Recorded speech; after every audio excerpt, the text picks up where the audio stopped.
Picture this. It's a Tuesday morning. Intelligence analysts in a classified facility outside Washington are staring at screens showing something they hoped they'd never see. Russian mobile launch platforms, the kind designed to carry tactical nuclear weapons, are on the move. Not just one or two. Entire battalions moving to positions they haven't occupied since the earliest days of the war. Within hours, every major Western capital will face a choice that could define the next decade.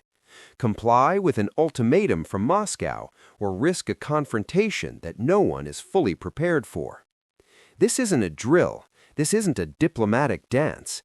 This is the moment when nuclear coercion stopped being theoretical and became terrifyingly real. And what happened next will go down as one of the most decisive moments in modern military history. Let's rewind, because what unfolded today didn't come out of nowhere. Most people just weren't paying attention to the signals. For weeks now, there's been chatter, not the usual diplomatic back and forth, not the predictable saber rattling. This was different. This was quiet. And in the world of intelligence, quiet is never good. Vladimir Putin operates with a certain rhythm. He's aggressive, yes, he's unpredictable at times, but there's usually a pattern, a choreography to his moves. He postures, he threatens, he negotiates, he escalates. Western analysts have learned to read that rhythm like a pulse.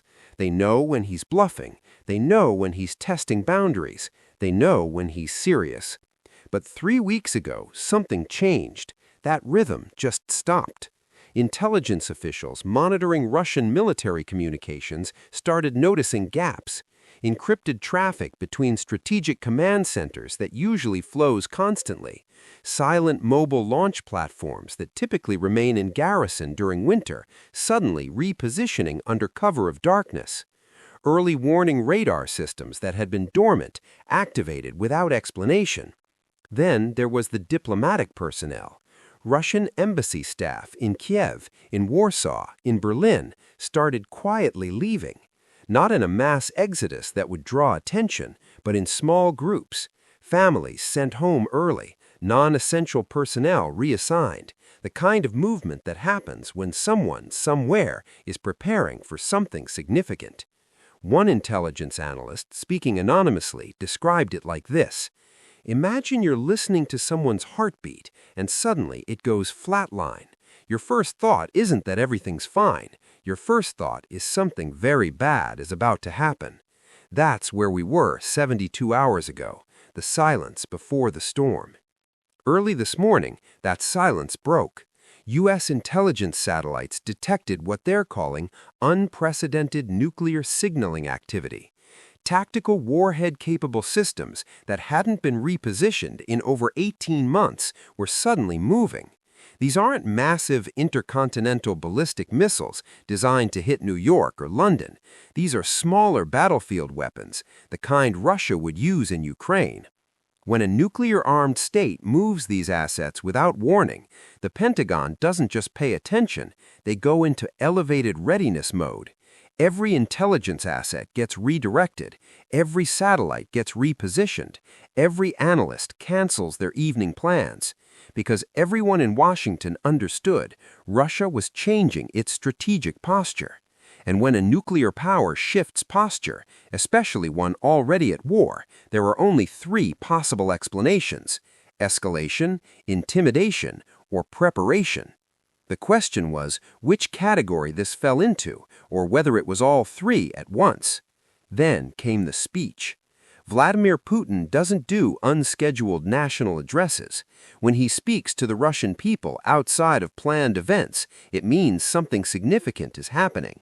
And when he invokes Russia's nuclear doctrine by name in the opening minutes, it means the world just became more dangerous.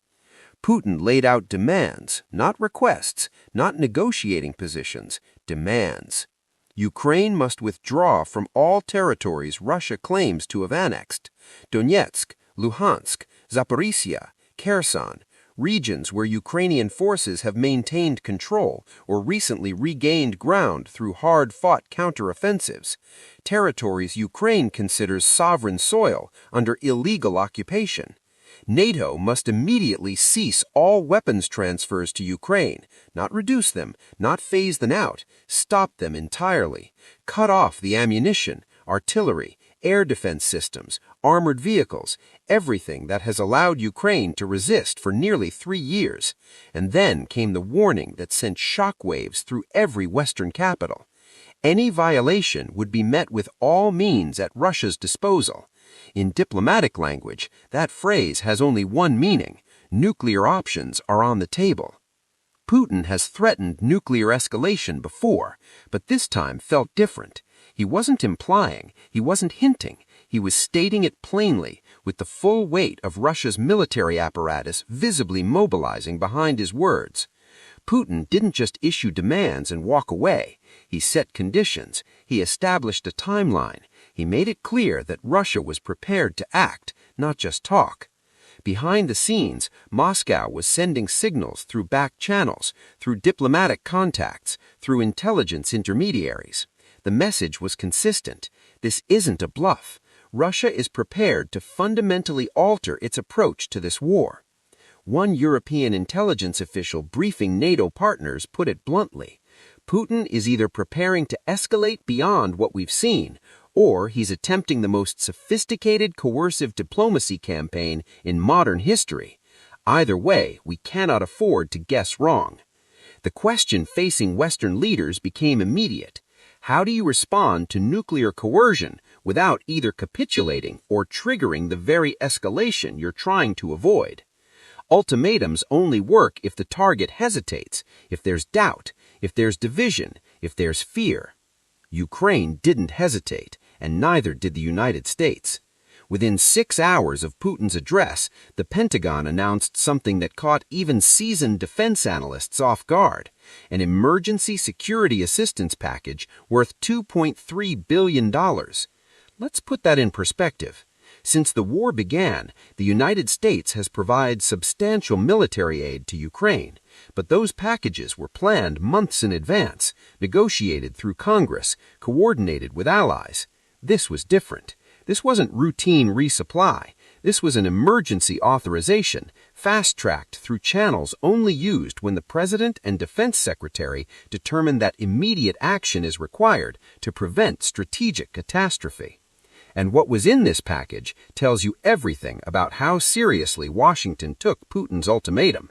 Extended-range ATACMS missiles, precision strike weapons with ranges allowing Ukraine to hit targets deep inside Russian-occupied territory, logistics hubs, command centers, ammunition depots, the infrastructure making Putin's war machine function.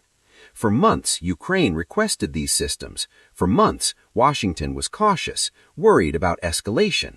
That caution evaporated in 6 hours. Additional Patriot air defense batteries, the most advanced defensive systems in the American arsenal, designed to intercept ballistic missiles, cruise missiles, aircraft. Each battery costs hundreds of millions of dollars. The United States just committed to sending more immediately.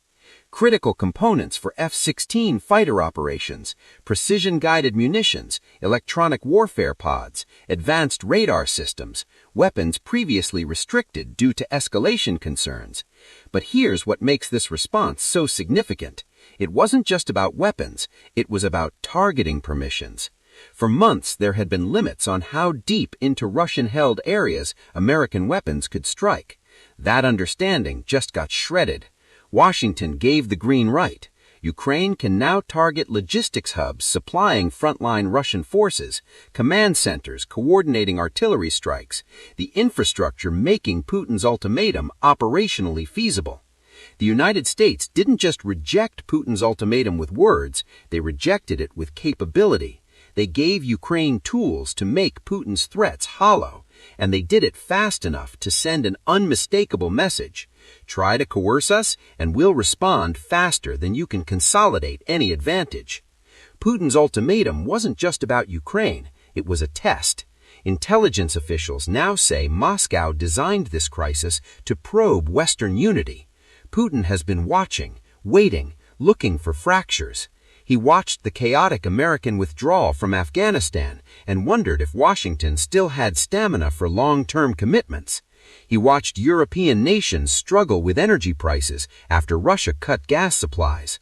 He watched political divisions in the United States and wondered if all that would finally break the coalition supporting Ukraine. So he issued an ultimatum at what he calculated to be the optimal moment, a moment when he believed the West might fracture. He miscalculated badly. Instead of fracturing, the Western alliance got stronger. Instead of debate and delay, there was unity and speed. Instead of caution and hesitation, there was resolve and action. The Biden administration didn't convene weeks of meetings. They didn't wait for European coordination. They moved immediately, decisively, comprehensively. That speed matters more than you think. In geopolitics, timing is everything. If the United States had waited even 48 hours, if